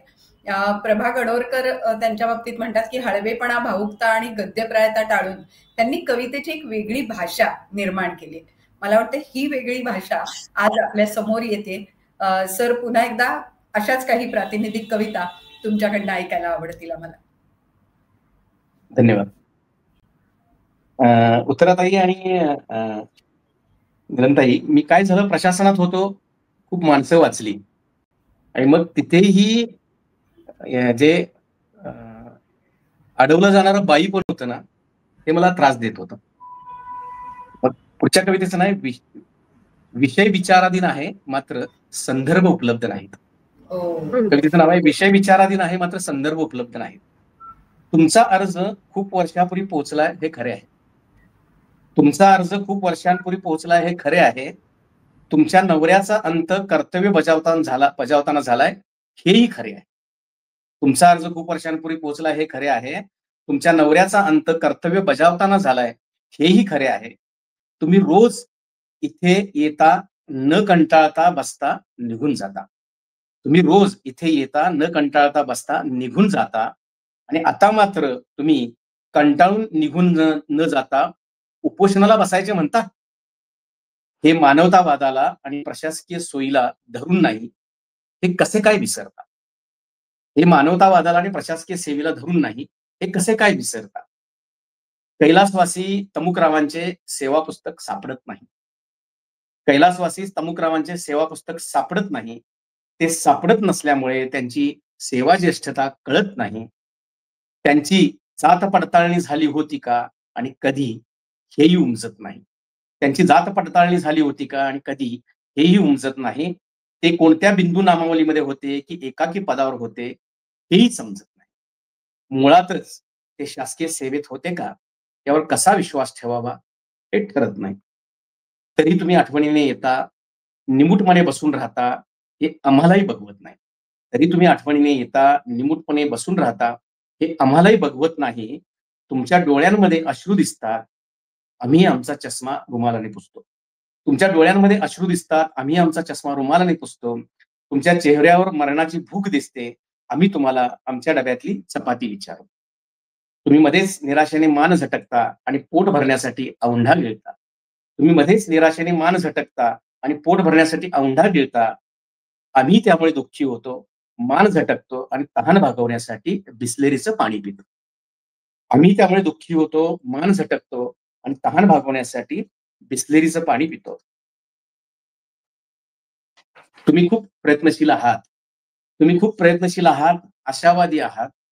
त्यामुळे आमचाही जगण्यावरचा विश्वास वाढतो. तुम्ही खूप प्रयत्नशील आहात, आशावादी आहात, त्यामुळे आमचाही जगण्यावरचा विश्वास वाढतो. भविष्य निर्वाह निधी जाऊ देत, ग्रॅज्युइटी जाऊ देत, कमीत कमी पेन्शन द्या, हा तुमचा आग्रह आम्हाला पटतो. इतकी वर्ष सगळं गुण्यागोविंदाने चाललं असताना मध्येच तुम्हाला उपोषणाचा विचार सुचतो. इतकी वर्ष सगळे गुण्यागोविंदाने चाललं असताना मध्येच तुम्हाला उपोषणाचा विचार सुचतो. अहो, या रामलीला प्रकरणामुळे आम्ही सुद्धा भर संसारात अर्ध्या रात्री दचकतो. आम्ही काय ठार वेडे, असंवेदनशील या चोर लुच्चे वगैरे नाही. आम्ही काही ठार वेडे, असंवेदनशील या चोर लुच्चे वगैरे नाही. मुळातच अमुकराव शासकीय सेवेत होते, यावर आमचा नागरी सेवा अधिनियम विश्वास वगैरे ठेवत नाही. तुमचा अर्ज खूप वर्षांपूर्वी पोहोचलाय हे खरे असावे. तुमचा अर्ज खूप वर्षांपूर्वी पोहोचलाय हे खरे असावे. तुमच्या नवऱ्याचा अंत कर्तव्य बजावताना झालाय हेही खरे असावे. तुमच्या नवऱ्याचा अंत कर्तव्य बजावताना झाला हेही खरे असावे. तुमच्याबद्दल आम्हाला कळवळ आहे, सौजन्य देखील आहे. तुमच्याबद्दल आम्हाला कळवळ आहे, सौजन्य देखील आहे. मात्र उपलब्ध नियमांची चौकट आणि प्रशासकीय संरेखा ते तसे करू देत नाहीत. तुमची विनंती, तुमचा विषय विचाराधीन आहे, मात्र संदर्भ उपलब्ध नाही. पुढच्या कवितेचं नाव आहे कोरोना भरल्या ऋतूंचा संहार. मध्ये इशाळवाडीची दुर्घटना झाली, ते आसमानी संकट होतं आणि सगळं झालं, पण एका गोष्टीकडे आपल्या गोष्टीचं लक्ष आलं नाही आणि ती कविता आज मी घेत नाहीये. पण इशाळवाडीतली जी जनावरं बाहेर गेली होती चरायला, तर ते सगळं झाल्यानंतर ती जनावरं रोज संध्याकाळी वर त्या तिथे यायची जागेवर आणि त्यांच्या आयांना, म्हणजे जी माऊली त्या घरची त्याला चारापाणी करायची किंवा त्याला सगळा खुराक द्यायची, त्यांना शोधायची आणि सगळीकडे स्मशान शांतता, आणि मग ते डोळ्यातून अश्व पुसत अस्वालेल्या अवस्थेत सगळ्या गाई म्हशी परत जायच्या. तर ती कविता आज मी घेतलेली नाहीये नेमकी, पण पुढची ही अशी याच जाणीवेची कविता आहे. वर्ण भरल्या ऋतूंचा संहार. कवितेचं नाव आहे वर्ण भरल्या ऋतूंचा संहार. नव्या कोंबांची टेहळणी करणाऱ्या अनेक बीजमाता, नव्या कोंबांची टेहळणी करणाऱ्या अनेक बीजमाता शोधत फिरत असतात त्यांची चूल हरवलेली वस्ती. नव्या कोंबांची टेहळणी करणाऱ्या अनेक बीजमाता शोधत फिरत असतात त्यांची चूल हरवलेली वस्ती. हा वर्ण भरल्या ऋतूंचा संहार अबोलपणे उभा. हा वर्ण भरल्या ऋतूंचा संहार अबोलपणे उभा. सांगत नाही तो भिजलेल्या पाखरांची गोष्ट. सांगत नाही तो भिजलेल्या पाखरांची गोष्ट. नागवी नवनगरे आणि जन्मनागवी लोकवस्ती. नागवी नवनगरे आणि जन्मनागवी लोकवस्ती भोवंडून उभी आहेत जागच्या जागी निष्प्राण होऊन. आणखी कोणत्या निष्कर्षाची प्रतीक्षा करायची आता या विवंचनेमध्ये. जगण्याची जाग नाही आणि माणसांचा माग नाही. जगण्याची जाग नाही आणि माणसांचा माग नाही असल्या पावलांची सवय झालेल्या इथल्या मंदिरांच्या पायऱ्या वाजत नाहीत टाळ मृदुंग आताशा आणि गाजत नाहीत माणुसकीचा गोडवा गाजणाऱ्या भजन संध्या. वाजत नाहीत टाळ मृदुंग आताशा आणि गाजत नाहीत माणुसकीचा गोडवा गाणाऱ्या भजन संध्या. मंदिरांच्या शिखरांना आताशा हायसे वाटत नाही.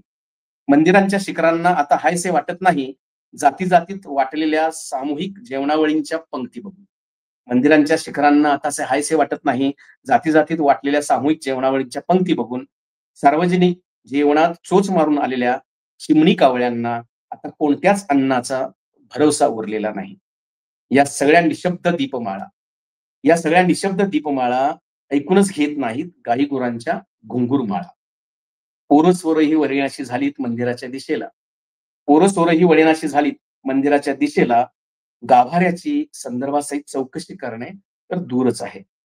नव्या कोंबांची टेहळणी करणाऱ्या अनेक बीजमाता शोधत फिरत असतात त्यांची चूल हरवलेली वस्ती. पुढची माझी कविता आहे अजस्त्र आणि विस्तीर्ण भूमी. मी काही आठवड्यांपूर्वी अमेरिकेला गेलो होतो. हे अभिमानाने सांगण्याचं नाही, मला अमेरिकेला जाणं आवडत नाही. मी कित्येक देश फिरलो तरी मी दुसऱ्यांदा गेलो आणि नाईलाजाने गेलो. तर का कोणास ठाऊक तो देश मला आवडत नाही. तर माणसंच नाहीत आणि ते एकमेकांशी बोलत नाहीत. आणि त्यात आता ट्रम्प महाशयांनी जे काय वेडे चाळे करून भारतातल्या सगळ्या भविष्यातल्या तंत्रज्ञ, कलावंत, शास्त्रज्ञांचं जे नुकसान केलंय किंवा व्यापारी वर्गाचं नुकसान केलं, जे वेगवेगळे टेरिफ. तर तिथून मी Mumbai to London, London to Dallas, Dallas to Arkansas प्रांत असं जात असताना जेव्हा जेव्हा संधीप्रकाशा आधी मला उजेडात तो प्रदेश दिसत होता, तिथे मी विमानात सुचलेली आणि लिहिलेली ही कविता आहे काही आठवड्यांपूर्वी. कवितेचं नाव आहे अजस्त्र आणि विस्तीर्ण भूमी. अजस्त्र आणि विस्तीर्ण भूमी. हे इथले लांबलचक उभे आडवे डोंगर आणि ही अजस्त्र विस्तीर्ण अकराळ विकराळ भूमी. इथल्या बलाढ्य संसाधन समृद्धतेच्या अखंड तेवणाऱ्या वाती आणि इथल्या सकल राष्ट्रीय अर्थव्यवस्थेची चक्रावणारी गती. जगातील सगळ्यात मोठे अवाढव्य खडे सैन्य आणि सतत शस्त्रसंधीच्या प्रचाराने लाभलेले वैचारिक दैन्य. संविधानाने नागरिकांना बहाल केलेल्या नेमधारी बंदुका, शाळा, महाविद्यालय आणि बाजारांमध्ये होणाऱ्या बेछूट गोळीबाराचा डंका. इथल्या दरडोई उत्पन्नाचे विस्फारलेले डोळे आणि जगभरच्या मालावर जकात लावणारे अशास्त्रीय चाळे. इथले नेमस्त पूल आणि यथासांग निर्मनुष्य अथांग रस्ते. देश, गाव, नाव हरवून अधेमध्ये उगवणारे बेनाम फिरस्ते. इथल्या आपत्कालीन संकटांचा सामना करणारा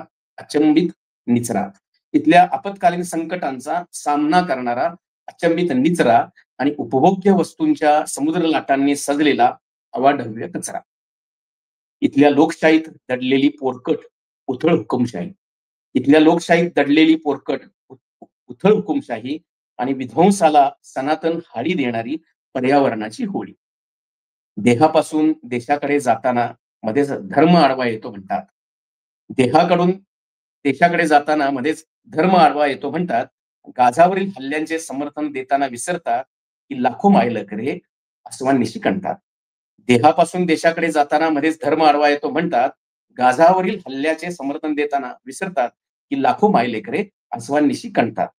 इथल्या प्रचारकी युद्धविरामांचे निरंतर भिजत घोंगडे. इथल्या प्रचारकी युद्धविरामांचे निरंतर भिजत घोंगडे. कारण ट्रम्प महोदयांना वाटतं असं की मी एवढ्या युद्धांमध्ये युद्धविराम केला तर मला शांततेचं नोबेल मिळावं. इथल्या प्रचारकी युद्धविरामांचे निरंतर भिजते घोंगडे आणि मूर्ख जागतिक धोरणासहित लोंबकळणारे लष्करी प्रांगणे. हे इथले लांबलचक उभे आडवे डोंगर. हे इथले लांबलचक उभे आडवे डोंगर आणि अजस्त्र विस्तीर्ण अक्राळ विक्राळ भूमी. इथल्या बलाढ्य संसाधन समृद्धतेच्या अखंड तेवणाऱ्या वाती. इथल्या बलाढ्य संसाधन समृद्धतेच्या अखंड तेवणाऱ्या वाती आणि इथल्या सकल राष्ट्रीय अर्थव्यवस्थेची चक्राकार गती. आता जगभर अनेक युद्ध सुरू आहेत. इस्रायल, गाझा, युक्रेन, रशिया, अलीकडेच पाकिस्तानने अफगाणिस्तानावर हल्ला केला. परत तैवान अस्थिर आहे, हाँगकाँग अस्थिर आहे, इराण, इराक अस्थिर आहेत. आणि या सगळ्या प्रक्रियेमध्ये, ह्या जगभरच्या युद्धांमध्ये सगळ्यात जास्त ससे होलपट होते ती बायकांची आणि मुलांची. पुरुष मंडळी पर्यायाने बऱ्यापैकी सुरक्षित राहतात, सुस्थिर राहतात. बाया लेकरांचं हाल 7 पिढ्यांसाठी नेस्तनाबूत होतं. त्या वेदनेतून एक कविता आहे माझी, शोकमग्न शांततेचा सांगावा. शोकमग्न शांततेचा सांगावा. दाहक आणि व्यापक हल्ल्यांचे व्याप. दाहक आणि व्यापक हल्ल्यांचे व्याप सामायिकपणे सोसतात सगळी बाया मुले. दाहक आणि व्यापक हल्ल्यांचे व्याप सामायिकपणे सोसतात सगळी बाया मुले. बायकांना दुःख बाळंत होण्याचं आणि मुलांना शल्य जन्माला येण्याचं. ही उन्मादी कोलाहलाची आरोळी निर्लज्जपणे ऐकत राहतात सगळेच कोरडे आणि कोडगे. दिवे लागणीच्या प्रहरी काळोखाच्या घनगर्द सावल्या घेरून टाकतात. दिवे लागणीच्या प्रहरी काळोखाच्या घनगर्द सावल्या घेरून टाकतात लक्ष विधवांचा प्रलय आक्रोश. निष्कारण नवसंहाराचे उत्तरदायित्व टाळताना आश्रितांच्या दुर्भाग्यस्थानासाठी कोणीही गात नाहीत पसायदान. इच्छाशक्तीची टंचाई भरभरून ओसंडून वाहते बाई माणसांच्या प्रसूतीपूर्व आणि प्रसूती पश्चात कपाळ कुंकवात. पदर फाटलेल्या बाया व्यक्त करतात सहस्त्रपुत्री मातांचा हुंकार. पदर फाटलेल्या बाया व्यक्त करतात सहस्त्रपुत्री मातांचा हुंकार. रक्तबंबाळ लेकरांना आभाळवादी पाखरांचे स्तनपान करत राहतात समग्र बाया. पदर फाटलेल्या बाया व्यक्त करत राहतात सहस्त्रपुत्री मातांचा हुंकार. रक्तबंबाळ लेकरांना आभाळवादी पांघरांचे स्तनपान करत राहतात समग्र बाया. असल्या धर्मवादी लक्ष्यभेदी युद्धज्वरांचे हल्ले पचवत राहतात बायका. असल्या लष्करी बाळाच्या मनगटांना खेचत राहतात बाया. वाजवू नका रणदुंदुभी नको नकोत युद्धाचे शंख. बायका लाथेने उडवतील तुमच्या कर्मसिद्धांताचे लक्षावधी डंख.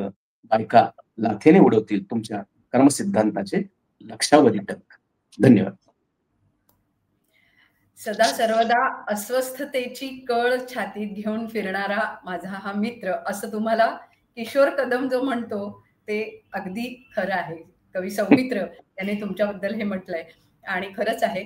आज इतकं वेगवेगळ्या विषयांवरच्या कविता तुमच्या आम्हाला वाचायला मिळाल्या. आणि मग जीवरंगला आजही आम्हाला आठवते तुमची गाणी, किंवा नदीच्या पल्ल्याड असेल, मन रानात गेलं ग सारखं गाणं असेल. इतकी वैविध्यपूर्ण गीतलेखन आणि कविता लेखन सुरू तुम्ही केलंय. खूप छान वाटलं आज वेगळ्या विषयावरच्या या कविता आणि निलिमाताई तुमचंही वाचन ऐकून. नीलमताई, आज काय समारोप कराल? कविता वाचून केवळ आजच नाही तर साहित्य रंगाच्या सगळ्या कार्यक्रमाचं सार्थक झालं असं मला वाटलं. निलिमा गुंडींचं विवेचन आणि संजयजींचं सगळ्या मांडणी, त्याच्यात मला खूप चांगलं वाटलं की बदलत्या काळाबरोबर कुठल्या, म्हणजे त्याच्याबद्दल मला चांगलं वाटलं, हे मतभेदाचं वाक्य असू शकतं, परंतु कुठल्या इझमचा शिक्का मला त्याच्यात वाटत नाहीये. कारण बऱ्याच वेळेला मी असं पाहिलं की कुठला देश कोणाच्या विरुद्ध लढतोय ते बघून मग युद्धाच्या विरोधी लिहिलं जातं का काय असं काही वेळेला वाटतं. परंतु तुमच्या कवितांवरती मी अतिशय समाधानी, खूप आनंदी, मला असं वाटायचं तुमचं म्हणजे जोगवाचं पाहिल्यावरती सगळं गाण्यामधलं संगीत किंवा नृत्यापेक्षा सगळ्या व्यवस्थेचा राग त्या कवितेतून आणि शब्दातून दिसतो. तसं तुमच्या या कवितांच्यापैकी इतकी वेगवेगळ्या प्रकारची प्रश्न आणि दुःख आणि अस्वस्थता तुम्ही मांडलेली आहे. त्याच्यात पाऊस कधीचा पडतो, याच्यामध्ये पाऊस कधीचा पडतो, पाऊस कुणाचा पडतो आणि पाऊस उशाला पडतो. प्रत्येक ठिकाणी आसपासच्या परिस्थितीशी तुम्ही जोडल्याबरोबरच अजून काही प्रश्न वाचकाला पडतील अशा प्रकारे अतिशय सुंदर मांडणी केलेली आहे. दुसरं मला माहित नाही तुम्ही आपोआप एवढे स्त्रीवादी कसे काय झालात. म्हणजे मला असं एकदा समजून घ्यायला आवडेल की एवढं मुलींच्या संदर्भामध्ये पोरींच्या बद्दल इतकं संवेदनाशील, म्हणजे काही आमचे म्हणजे आता असं म्हणणं काही जुने कवी मला वाटतात आताही आहेत अनेक जण, नावं घेत नाही अन्याय होईल कोणावर म्हणून, पण सर्व प्रकारची आजी होऊन ओसंडून वाहतात पोरीवर म्हणतात आणि जग कवेत घेतात. खरोखर जग कवेत घेणं आजी झाल्यावर इथून ते पोरी पुराण काळात आहे ते विसरा, पोरी पुराण काळात हे विसरा, पोरी काच बांगड्या आहे ते विसरा, पोरी स्पर्श दांडग्या आहेत ते विसरा. मुलींच्या आणि स्त्रियांच्या मंडावरती तुमचा खूप विश्वास दिसतोय आणि त्यामुळे तुमच्या मनामध्ये आणि एका बाजूला इतकी विपरीत परिस्थिती आहे, इतके ज्याला आपण म्हणू की धक्के लोकांना सहन करावे लागत आहेत, ते सुद्धा तुम्ही खूप याने धाडसाने आणखीन खूप तिटकारा राग असाही आता आणि ह्याच्यातून मांडलेल्या आहेत. सगळ्या साथी कविता ज्या आहेत त्या खूपच ज्याला आपण म्हणू की वेगवेगळ्या प्रकारच्या पार्श्वभूमीवरच्या आहेत आणि त्यात प्रतिक्रिया व्यक्त न करण्याचे दिवस. मी जवळजवळ 10 वर्ष शिवसेनेची प्रवक्ता होते, त्यामुळे ते माझे प्रतिक्रिया व्यक्त करण्याचे दिवस होते. त्यामुळे प्रतिक्रिया व्यक्त न करण्यामध्ये जी अस्वस्थता असते त्याचबरोबर हे पाईप फुटलाय तिथपासून ते बाळासाहेबांच्याकडे कोण भेटायला आलंय तिथून ते अजून कोणीतरी नागपूरचा कॉर्पोरेटर शिवसेनेबद्दल म्हणला, प्रतिक्रिया व्यक्त करण्याचे दिवस पण असतात परिस्थितीने चौकट लादल्यामुळे, आणि प्रतिक्रिया न व्यक्त करावी अशा प्रकारची सगळ्यांची अपेक्षा असते. याबद्दलची एक अपरिहार्यता आणि त्याची एक कठोर अशी चौकट कशी ती तुम्ही फार प्रभावीपणे मांडलेली आहे. आणि ह्या सगळ्या मांडणीमध्ये मला दुसरं असं वाटलं की व्रणभरल्या ऋतूंचा संहार याच्यामध्ये तर तुम्ही जे बकालपण आणखी थोडंसं तुटलेपण, विशेषतः मी असं म्हणेन की आपल्याकडे स्वाभाविकपणे नवीन नवीन प्रकल्प येतात. काही ठिकाणी धरणं बांधल्यावर परत मंदिरं बांधलेली आहेत, नाही असं नाही, पण काही ठिकाणी पाणी इतकं वाढतं की ती जुनी मंदिरं पाण्याखाली जातात आणि देव पाण्याखाली गेल्यावर परत तो देव पाण्याबाहेर आल्यावर लोक बघायला येतात, नमस्कार करण्यासाठी येतात. देव वाहून गेला असं सुद्धा आपण उत्तराखंडच्या याच्यामध्ये चित्र बघतो की मोठमोठ्या मूर्ती वाहून गेलेल्या आहेत. मंदिराच्या शिखरांना आता असं हायसे वाटत नाही. आणि आत्ताचं भीषण आणि भयान वास्तव जे आहे, खरोखर जाती जातींमध्ये इतके आपण तुकड्या तुकड्यांमध्ये तुटलोय गेल्या काही वर्षांच्या मध्ये की आमच्याकडे अत्याचाराच्या केसेस आल्या तर पोलीस अधिकारी सुद्धा चाचरत म्हणतात की मॅडम नशिबाने या मुलाची जात तिचीच आहे हो, दुसऱ्या जातीचा नाहीये जात अत्याचार करणारा. म्हणजे अत्याचारामध्ये, खुनामध्ये, बलात्कारामध्ये सुद्धा जात बघणं हे आता सर्वमान्य होऊ लागलेलं आहे. सार्वजनिक जेवणात चोच मारून आलेल्या चिमणी कावळ्यांना आता कोणत्याच अन्नाचा भरोसा राहिलेला नाही. अन्न काय काय प्रकारचं आहे आपण म्हणू शकतो. जीवन जगण्यासाठी जसं आहे तसं दिलासा देण्यात सुद्धा कुणाचा भरोसा वाटतोय की वाटावा की नाही याच्याबद्दलचा प्रश्न पडलेला असताना ते तुम्ही सगळं अतिशय सुंदर शब्दामध्ये, थोड्या शब्दामध्ये व्यक्त केलेलं आहे. त्याचं कौतुक करावं तेवढं थोडंच. दुसरं मला विशेष असं वाटलं की तुम्ही शोकमग्न शांततेचा सांगावा, याच्यामध्ये स्त्रियांचं सगळं युद्धांच्या मधलं जे शोषण आहे, जे त्यांचं परावलंबित्व एका बाजूला आहे, दुसऱ्या बाजूला त्या लढलेल्या पण आहेत अनेक युद्ध जी आहेत ती, पण ती लढलेली असताना त्यामध्ये कशा प्रकारनी माणुसकी किंवा संपूर्ण विकास याचं एक उद्ध्वस्तता आणि भग्नता येते, ही सुद्धा तुम्ही अतिशय सामर्थ्याने मांडलेली आहे. अजस्त्र आणि विस्तीर्ण भूमी. ऑस्ट्रेलिया किंवा US अमेरिकेमध्ये गेलं मी पण माझ्या कामासाठी मला जावं लागतं. मला आवडतं का नाही आवडतं याच्यावर फार प्रश्न नाहीये. मला कुठल्याच परदेशात तसं आवडत नाही. भारतातच चांगलं वाटतं त्याच्यामध्ये जे आहे ते. पण नाईलाजाने कामासाठी जावं लागतं आणि तिथे गेल्यावर 250-300 किलोमीटरमध्ये विशेषतः न्यूझीलंडमध्ये आणि ऑस्ट्रेलियामध्ये माणूसच नाही कोणी, सगळं यंत्रानीच काम होतं. ही सुद्धा फार भयंकर कल्पना आहे, की आपल्या परिसरामध्ये आपण 4 माणसं सोडून कोणी नाहीये. कारण आपल्याला सारखी माणसं दिसायची सवय आहे कसे ना कसे आणि त्याच्यात सुद्धा तुमच्या कवितेमध्ये तुम्ही म्हातारीला फोन करून विचारूया जेवण कसं झालं आणि कोपऱ्यावरच्या माणसाला 5 रुपयाचं नाणं काढून देऊया. इथे थांबण्यासाठी माणसाला जी इच्छा होते ती खरी माणुसकीची त्याची संवेदना असते. आणि या अजस्त्र आणि विस्तीर्ण भूमीच्या मध्ये अमेरिकेच्या बद्दल बोलत असताना तुम्ही तुमच्या मनामधली नाराजी, चीड, अस्वस्थता, आणखीन एक आपण असहाय्य पण आहोत काही प्रमाणामध्ये. काही करायचं ठरवलं तर वेळेस ठरू, म्हणजे प्रत्यक्षामध्ये काही करायचं ठरलं तर. पण ते सुद्धा तुम्ही ती तुमची एकट्याची अस्वस्थता नाहीये, ती सगळ्या एका पिढीची किंबहुना एका समूहाची अस्वस्थता तुम्ही खूप ताकदीने मांडता आहात आणि ती मराठीत मांडता आहात. हे खूप वैशिष्ट्य आहे. म्हणजे त्या या कविता इंग्लिशमध्ये किंवा हिंदीत गेल्या असतात तर अजून त्या जागतिक झाल्या असतात एखाद्यास, पण तुम्ही त्या सगळ्या मराठीत मांडताय. आणि तुम्ही मगाशी सुरुवातीला एक बोललात की माझी चिता होईपर्यंत तो कागदाचा लगदा जो आहे तो पोचावा तिथपर्यंत, अशा प्रकारची तुमची स्वतःची जीवनाची संकल्पना आहे. आणि असं असतं ना त्याच वेळेला सामर्थ्याने ते साहित्यात उतरत असतं. केवळ आलोय बसलोय आणि ते आपल्याला ते टिकत पण नाही, प्रभावी राहत नाही आणि माणसाच्या हृदयाची तार सुद्धा त्यांनी छेडली जात नाही. आणि त्या साहित्यापेक्षा तुमचं साहित्य खूप वेगळं आहे, सामर्थ्यशाली आहे आणि वेगवेगळ्या प्रकारने आविष्कार करत असताना तुम्ही त्यातल्या भावनांच्या सगळ्या जागृती ही जिवंत ठेवलेली आहे. त्याला लसलसणारे कोंब आहेत आणि त्यामधून तुम्ही काही सारखं व्यक्त करताय. झाडाचा श्वास जसा दिसत नाही तसं तुमच्या कवितेचा श्वास प्रत्यक्षात दिसला नाही दिसला तरी जेव्हा तुम्ही वाचता त्यावेळेला ज्या प्रकारे ती जिवंत होते ती पाहिल्यावरती खरोखर तुमचं कौतुक करावं तेवढं थोडं. आणि मी असं म्हणेन की तुम्हाला खूप मोठं आत्ताही मिळालेलं आहे, कॅनव्हास मिळालेलं आहे, यश मिळालेलं आहे. पण अजून पुढच्या काळामध्ये अगदी तुम्हाला मी शुभेच्छा देते, असं मला अधिकार आहे की नाही मला माहित नाहीये, पण माझी एक हे धरा, तुम्ही एक भावना धरा त्यातली, की पुढच्या काळामध्ये साहित्य संमेलनांचे अध्यक्ष, साहित्य अकादमी पुरस्कार किंवा वेळप्रसंगी अगदी जागतिक स्तरावरचं जाणीव लोकांपर्यंत तुमच्या साहित्याची पोचावी अशा प्रकारची क्षमता तुमच्या सगळ्या लिखाणामध्ये आहे. त्याबद्दल खूप मला विशेष अभिमान वाटतोय मराठी म्हणून.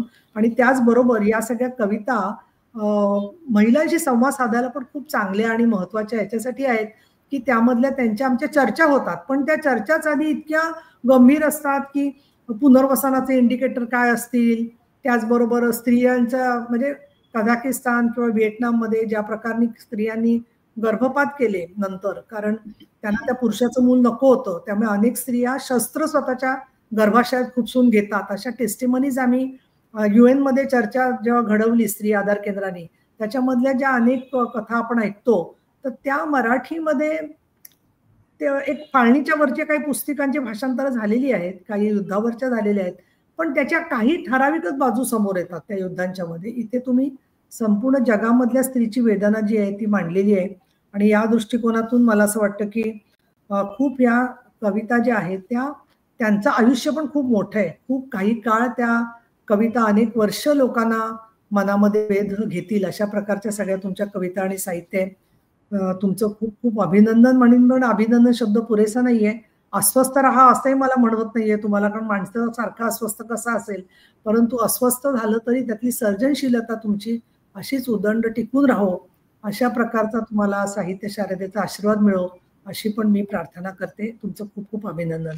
निलिमाताई, तुम्ही एक मराठी भाषेचे अभ्यासक, इतिहास तज्ञ, त्याचबरोबर तुम्ही भाषा जी आहे मराठी भाषा एखाद्या गणिताप्रमाणे सोडवता असं मला वाटतं. म्हणजे तुम्ही फिजिक्स किंवा गणित शास्त्राच्या सुद्धा प्राध्यापक सुंदर झाला असतात, कारण त्या मुलांच्या पाढ्यांमध्ये आणि मुलांच्या बोलण्यामध्ये तुम्ही भाषेची कळ करत असताना त्या मुलांच्या मधलं जे खोडकर मूल असतं, खोडकर मुलगी असते, त्यांना पण साथ घालत आहात आणि त्याच्या चिमुकल्या डोळ्यामधून त्याला ती आकडे ऐकल्यावर काय वाटत असेल ते प्रश्न तुम्हाला कळून तुम्ही त्याच्यावरचं भाष्य जे आहे ते केलेलं आहे. या दृष्टीने भाषेची कळ हे मला खूप आवडलं आणि गुंगून गेलो. पण मी ते वाचलं होतं पूर्वी, कुठले तुमच्या पुस्तकात ते ऑलरेडी मी वाचलेला होता, त्यामुळे तो ओळखीचा माझा भाग होता.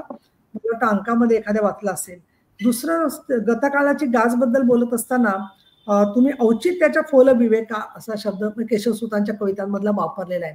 आमच्या विधिमंडळाच्या सभागृहामध्ये जेव्हा कुठली गोष्ट नियमात बसत नाही त्यावेळेला ही औचित्याला सोडू नये असं म्हणायची पद्धत आहे. त्याच्यामुळे आमच्या आमदारांना हे जर का केशवसुतांचा वाक्य कळलं की औचित्याचा फोल विवाका जा निघ, तर अजून आहे नाही ते सगळं म्हणजे प्रॉब्लेम्स असं वाटलं मला तिथे जाता जाता. म्हणजे सगळेच आमदार तसे नाही आहेत औचित्य सोडून वागणारे, पण काही जण असं औचित्य सोडून वागतात. पण स्त्रियांच्या बद्दल एक औचित्य आणि पुरुषांच्या बद्दलचं एक औचित्य, हा जो दुजाभाव आपल्या समाजामध्ये वर्षानुवर्ष भिनलेला होता आणि तो आज सुद्धा तुम्ही बघाल, परदेशात जरी आपण गेलो कोणाकडे जेवायला तर स्वयंपाक झाल्यावर भांडी ठेवायला उठणाऱ्या बायका जास्त असतात. पुरुष भारतीय असतील तर मागेच असतात बऱ्याच वेळेला. म्हणजे सगळ्या भारतीय पुरुष नाही, या एक संजय पाटलासारखे काही अपवाद सोडून असं म्हणेन मी पुढे जे आहे ते. पण प्रत्यक्षामध्ये आम्ही कोविडमध्ये सुद्धा पाहिलं की घरकामामधला जो दुजाभाव आहे त्याचं इतकं प्रत्यंतर झालं, इतकं पडताळणी सातत्याने होत होती. आणि दुसरं म्हणजे समाजाने स्त्रियांची विभागणी 2 प्रकारच्या स्त्रियात केलेली आहे. एक म्हणजे खूप बोलणाऱ्या बायका आणि एक खूप म्हणजे काही न बोलता सगळं स्वीकारणाऱ्या स्त्रिया. आणि मग ज्या बोलतात, मग बाईनी महत्वाकांक्षी असू नये, बाईनी जास्त बोलू नये, बाईनी जास्त निमूटपणे काम सहन केलं पाहिजे, बोललं तरी अमुक एका मर्यादेत बोललं पाहिजे. पण आता दुसरं असं झालंय मात्र की हे नियम तुटताना कुठे होतो आपण, कुठे होता असं तू आणि कुठे काय झालास तू असं म्हणायची सुद्धा वेळ काही वेळेला येताना आपल्याला दिसते. आणि त्याच्यामध्ये मी सगळ्या स्त्रियांच्या संदर्भात बोलत नाही, पण आपल्या आसपासची परिस्थिती काय होती आणि आपण किती वर्षात कापलेलं आहे याची जाणीव अनेक वेळेला नसते कुटुंबांमध्ये. विशेषतः प्रत्येक जी गोष्ट हातात मिळते मुलांना किंवा मुलींना आणि त्याला असं what's the matter, what's the problem अशा पद्धतीने जेव्हा मुलं मुली बोलताना दिसतात त्यावेळेला how does it concern to me असा प्रश्न ते विचारताना दिसतात. त्यावेळेला असा प्रश्न पडतो की गतकाळाची गाज त्यांच्या कानापर्यंत पोचली नाही तर ती कशी पोचवायची हे एक खूप मोठं आव्हान आहे. कारण आता काय झालंय, थोडंसं काही एका समाजांचं जसं झालेलं असतं की तेच बोलतात, तेच ऐकतात आणि तेच त्याच्यावर चर्चा करतात, तसं आपल्या ठराविक वर्तुळांच्या पलीकडे या सगळ्या गाज पोचल्या पाहिजेत असं मला वाटतं. आणि त्याच्यात सुद्धा कसं आहे, आपण तशी समाधानी लोक आहोत, आत्मसमाधानी आहोत, थोडक्यात समाधान होतो. बदल झालाय गेल्या काही 4-5 दशकांच्या मध्ये, जो 500 दशकात फरक झाला नव्हता तो गेल्या 40-50 वर्षात झालेला आहे. पण तो बदल आपण स्वीकारत असताना आजही वैष्णवीसारखी केस होते, आजही आता जसं फलटणची घटना घडली त्यासारख्या केसेस झाल्या. म्हणजे तो ताण माणसाला सहन होत नाहीये हे आपल्याला दिसतंय. पुरुषांच्याही आत्महत्या NCRBच्या रिपोर्टमध्ये सारख्या अधिक आलेल्या दिसत आहेत. तर मग ह्या जो आहे, आणि मला असे पण लोक दिसतात की हे का म्हणजे स्त्रियांनी बदलायला का पाहिजे हाच मूलभूत प्रश्न आहे अनेक जणांना. त्यांना असं वाटतं माझ्या आईने केलं, डॉक्टर असून तिने उदाहरणार्थ सगळा स्वयंपाक करून केला आणि हे पण केलं, हरितालिकेचं व्रत पण केलं, आणखीन छठ पूजा पण केली, आणखीन करवा चौथ पण केली, मग तू पण ती केलीच पाहिजेस असं आजच्या डेंटिस्ट असणाऱ्या मुलींबद्दल सुद्धा अपेक्षा आहे. मग या सगळ्या परिस्थितीच्या मध्ये हे तुमच्यासारखं जे साहित्य सगळं जे सिनेमा ते तुम्ही लिहिताय ते जेवढं पोचेल तेवढं अधिक उपयोगी होईल असं मला वाटतं. तुम्ही तुमच्या परीने खूप प्रयत्न केलेला आहे, पण अनेक वेळेला मला असं वाटतं की याच्यावर अधिक चर्चा, विचार विनिमय झाला पाहिजे. या दृष्टिकोनातून आजचं साहित्य रंगमधलं वाचल्यावर जे लोक फक्त मराठी, अनेक जण असे आहेत की मराठी बोलतात पण ते मराठी वाचू शकत नाहीत कारण त्यांना इंग्लिशमध्ये शिकलेले आहेत, तर साहित्य रंगाचा एक थोडा फायदा पण आहे की हे ऐकल्यावरती असं काहीतरी याच्याबद्दल जगामध्ये होतं आणि मुलींना जन्मतःच ती मेली असं गृहीत धरून मारून टाकणं हे सर्वमान्य होतं. याच्यामुळे सुद्धा लोकांना खूप जाग येऊ शकते असं मला वाटतं. आणि त्या दृष्टीने बेबी कांबळे, शोभा फडणवीस, सुनीता आरळीकर यांच्या जन्माच्या कथा तुम्ही मांडलेल्या आहेत. अजून एक अतिशय महत्वाचा मुद्दा तुम्ही घेतलेला आहे तो म्हणजे पुरुषत्व आणि पुरुषाची प्रतिमा आणि स्त्रीत्व आणि स्त्रीत्वाची प्रतिमा. त्या इतकं प्रतिमेने स्त्री पुरुष आजच्या काळात सुद्धा बांधले गेलेले आहेत. आणि आपण जरी मोठ्या शहरांमध्ये आपण बऱ्याचशा गोष्टी स्वीकारलेल्या आहेत, पण आज आपण बघू तर बघा काही वाहिन्यांवरती खेळ हे चालू असतात, काही एपिसोड्स, त्याच्यामध्ये कायम ते दाखवतात की शहरातली अतिशय आधुनिक वेशभूषा असणारी मुलगी गावामध्ये जाऊन चुलीवरती भाकरी करायचा प्रयत्न करते. करायला हरकत नाहीये, काही हरकत नाहीये. पण ती करत असताना तो मुलगा आणि मुलगी त्याच्यामध्ये ती एक मजा म्हणून तिच्याकडे सातत्याने बघत असतो आणि ती मुलगी त्याच्यामध्ये एक काहीतरी ज्याला आपण म्हणू की बिग बॉस मधलं एखादं आव्हान स्वीकारावं त्या पद्धतीने ते सगळं करताना दिसते. म्हणजे ह्या सगळ्या संस्कृतींमधला जो फरक आहे ना, त्या संस्कृतींमधला फरक हा एका फार ज्याला आपण म्हणू की कृत्रिम किंवा नाटकी पद्धतीने सगळा समोर येतोय आणि त्याच्यातून अतिशय विकृत प्रतिमा लोकांच्या समोर जाताना आपल्याला दिसत आहेत. या पार्श्वभूमीवरती पुरुषाची प्रतिमा आणि स्त्रीची प्रतिमा मी स्वतःला सुदैव यासाठी मानते किंवा आपणही अनेक जणांना अनुभव आला असेल की पुरुषत्वाची स्वतःची पुरुषीपणाची प्रतिमा बदललेलेही अनेक पुरुष आपल्याला दिसतात, भेटतात. आपले कलिग्स असतात अनेक ठिकाणी. आणखीन सहजगत्या म्हणताना ते म्हणतात आपण कॉफी करायला उठलो तर नाही नाही मी कॉफी करते मी आणून देतो. ज्या अनेक ट्रिप्स मध्ये मी बघते की आमदार सुद्धा थोडेफार बदलायला लागले. फक्त मध्यंतरी एक छोटासा किस्सा सांगते की मी जेव्हा या घरकामाचा सांगितलं उदाहरण की उपसभापती म्हणून काम करताना कोविड आला तर मग लोक फोन करायचे काय करता येतात, मी सांगायचे मी पोळ्या करते. तर आतापर्यंत मी पहिलीच महिला उपसभापती असल्यामुळे उपसभापती पोळ्या करतोय असं सांगणारा कधी झालाच नव्हता. त्याच्यामुळे लोकांना आश्चर्य वाटायचं. हे मी एका सभेमध्ये सांगितलं. त्याच्यावर अजितदादा मला म्हणाले पवार की ताई हे बरोबर आहे तुमचं म्हणणं, पण आता मला फोन आला तर मी जर का म्हणालो की मी जर का भाजी फोडणीला टाकतोय तर लोकांना ते कसं वाटेल. पण मला तुमचा मुद्दा मान्य आहे. त्याच्यामध्ये कामामध्ये सहभाग हा असला पाहिजे आणि मी कामाच्या सहभागासाठी यासाठी येते. काही लोकांना तांत्रिक वाटतं. आमची मैत्रीण विद्याबाळ हिला बरेच जण त्यावेळेला बेड्यात काढायचे की चहा करून देण्यावरून का तुम्ही एवढा वाद करता. चहा नाहीये, चहा एक प्रतीक आहे फक्त की त्याच्यामध्ये दोघांच्या स्त्रीच्या श्रमाला प्रतिष्ठा असावी हा खरा त्यातला मुद्दा आहे. आणि स्त्रीच्या श्रमाच्या प्रतिष्ठेऐवजी तिच्याकडून ती सेवा हे आपला अधिकार आहे जिथे पुरुषाला फक्त वाटायला लागतं किंवा इतर स्त्रीला सुद्धा वाटायला लागतं कारण ती सासू आहे किंवा ती नणंद आहे किंवा काही वेळेला सुनेलाही असं वाटतं की सासूबाई घरातच असतात तर तिनेच हे सगळं काम केलं पाहिजे. तर हे जे घरकामातले सगळे विषय आहेत त्याच्या मागे केवढं तरी मोठा इतिहास आहे हे आपल्याला दिसतंय. पण आता मला असं वाटतं की थोडी या सगळ्या गोष्टीला एक बदलाची कड सुद्धा आहे. पण ती अधिक प्रभावी होण्यासाठी सातत्याने याच्यावरती विचार मंथन, प्रबोधन आणि चर्चा आणि व्यक्त होणं वेगवेगळ्या माध्यमातून आणि तुमचं साहित्य किंवा संजय पाटलांनी मांडलेल्या कविता या मोठी मोठी जी कवी संमेलनं होतात त्याच्यामध्ये गेल्या पाहिजेत. तुम्ही चित्रपटातून तर ते करताच आहात म्हणजे चित्रपटांमधून ते पोचलेलंच आहे सगळीकडे. पण तरीही त्याच्यामध्ये सातत्याने जर का मांडत राहिलो आपण तर दुसरं तुम्ही जे लिहिलेलं आहे परत संजय पाटलांकडे मी थोडंसं येते की स्त्रिया तुम्हाला हे करून टाकतील, उडवून टाकतील. या सगळ्या संदर्भामध्ये स्त्रिया तुमचं ऐकेन अशाच होतील. स्त्रियांना हे मान्यच होणार नाहीये. आणि तुम्ही हे जे पुढे म्हटलेलं आहे ना प्रत्येक ठिकाणी की स्त्री जी आहे ती पोरी अचानक एकदा उठतील तर गटागटाने फुटतील, पोरी मग मागे सरायच्या नाही. क्रिकेटच्या क्षेत्रात मुलींनी आत्ताच दाखवून दिले आपल्याला काही दिवसापूर्वी. त्याच्यामध्ये आता असं म्हणायचं नाही पण पुरुष वर्ग हरला आणि यांनी एवढा पराक्रम केलेला आता लवकरच काय होतंय ते कळेल आपल्याला. पण पोरी मग अबला ठरायच्या नाहीत, पोरी भालीवरच्या तलवारी ठरतील, सांभाळ्या तुमच्या सरणावरती शिरतील. तर आज सैन्यामध्ये किंवा इतरत्र सुद्धा वेळप्रसंगी मृत्यू स्वीकारायला स्त्रिया तयार आहेत या सगळ्यामध्ये लढाऊ म्हणून किंवा इतरत्र म्हणून. पण हे स्त्रीचं पुढे जाणं अतिशय कडवटपणे अतिशय आवंडा घेऊन कशात जसा माशाचा काटा अडकावा तसं समाज स्वीकारतोय ही त्यातली बऱ्याच जणांबद्दलची वस्तुस्थिती आहे. जे प्रोत्साहन देतात, जे हे स्वीकारतात त्यांना माझं हॅट्स ऑफ. मी त्यांचं कौतुक करते, अभिनंदन करते, आभार मानते. आणि मला असं वाटतं ते उपकार नाही आहेत, एक बरोबरीचे साथीदार किंवा मनुष्यबळातल्या आपल्या बरोबरीच्या भागीदार म्हणून त्यांनी ते स्वीकारलेलं आहे. ही फार महत्वाची आणि प्रागतिक गोष्ट आहे. आणि अशा पुरुषांच्या योगदानामुळे सुद्धा स्त्रियांना खूप मोठी संधी मिळालेली आहे. आणि विशेषतः मुलींच्या पाठीमागे उभं राहणारा भाऊ आहे, वडील आहे, बाकीचाही पुरुष वर्ग आहे. पण स्त्रियांच्या पाठीमागे उभं राहणारी स्त्री किंवा दुसऱ्या स्त्रीला पुरुष मदत करतोय म्हणून त्या पुरुषाचं मदत करणं समजून घेणारी स्त्री हिच्याकडे येईपर्यंत अजून बऱ्याच औचित्याच्या आणखीन अनेक भिंती आपल्याला पार करायच्या आहेत असं मला वाटतं. पण तुम्ही खूप विचार प्रवर्तक आणि ज्याला आपण म्हणू बदलाच्या दृष्टिकोनातून सकारात्मक असं साहित्याच्या संदर्भात फार सुंदर योगदान केलं. आम्ही आता असं म्हणणार नाही वेगवेगळ्या कवींनी नम्र भूमिका घेतल्यावरती की आम्ही फार अगदी आनंदी आहोत, साहित्य रंग केला, काय छान केलं असं नाहीये. पण त्या निमित्ताने एक सर्वांना सापडू शकेल अशा प्रकारचं माध्यम आपण याच्यातून उपयोग आणलं. तुम्हाला परत आम्हाला बोलायला आवडेल.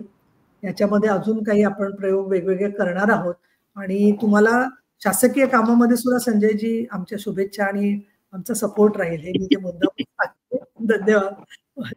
खरोखर नीलमताई, तुम्ही ज्या पद्धतीने हे सगळं विश्लेषण केलं ते ऐकल्यानंतर इतकं सुंदर असं म्हणावंसं वाटतं, पण काही काही गोष्टींना सुंदर म्हणू नये असं अशा सगळ्या गोष्टी आज खरं तर आपल्याला ऐकायला मिळाल्या. आणि नीलमताई, दोघांच्याही लिखाणामधलं जे वास्तव आहे, जी अस्वस्थता आहे, ती नक्कीच आपल्या सगळ्या पुढच्या पिढीपर्यंत पोहोचणार आहे आणि ती कायमस्वरूपी राहणार आहे साहित्य रंगाच्या निमित्ताने. अगदी जाता जाता नीलिमाताई, तुमची पुस्तकं आपल्या सगळ्यांना कुठे मिळतील? ऑनलाईन अवेलेबल आहेत का? याबद्दल थोडंसं आम्हाला सांगा. माझा कविता संग्रह नवा मी का रांजट ठेवलाय, भाषेची विंगरी मुलांसाठी आहे आणि गतकाळाची गाद मौज प्रकाशनचं आहे आणि 8वा सूर अभिजित प्रकाशन. सगळी पुस्तकं अक्षरधारा पुणे इथे ऑनलाईन उपलब्ध आहे. आणि सर, तुमचे सगळे कविता संग्रह कुठे मिळतील? नाही, माझी एकूण 7 पुस्तकं आहेत. एकांक संग्रह आहे, ललित लेख आहे, कथा संग्रह आहे, समीक्षा आहे. मी लोकसत्ता, मटा, ललित सगळीकडे समीक्षा लिहित असतो, म्हणजे मिळेल ते सगळ्या व्यापातून. तर एकूण 7 पुस्तकं आहेत. ती 7च्या 7 आता हिंदीमध्ये येत आहेत. अरे वा. हा, तर ती आणि त्यातली बहुतांशी ही ग्रंथालीने काढलीत 6 पुस्तकं. 7वं आहे ते 5 पुस्तकं ग्रंथालीची आहेत. एक सुमतीताई लांडेंनी शब्दालयने काढलंय, उद्ध्वस्त वर्तमानाच्या 10 दिशा. आणि माझं दशक्रियेची चित्रकथा, जे मेकिंग ऑफ दशक्रिया, ते जे पुस्तक आहे ते बाबा भांड सरांचे, त्यांच्याच कादंबरीवर दशक्रिया सिनेमा होता, तर तो साकेत पब्लिकेशनने केलेला आहे. आता पुढची कादंबरी वगैरे प्रोसेसमध्ये आहे, जोगवा 2 प्रोसेसमध्ये आहे, सगळं सांगेन. पण ग्रंथाली, नंतर शब्दालय आणि साकेत प्रकाशन इकडे आहेत आणि अक्षरधाराकडे नीलिमाताई म्हणतात तसं तिकडेही आहेत पुस्तकं. बरोबर. मला असं वाटतं की ही पुस्तकं मुळातून लोकांनी वाचावीत. ज्या कविता तुमच्या आता आम्ही ऐकल्या त्या प्रातिनिधिक होत्या, त्यामुळे मूळ कविता संग्रह लोकांनी वाचावेत.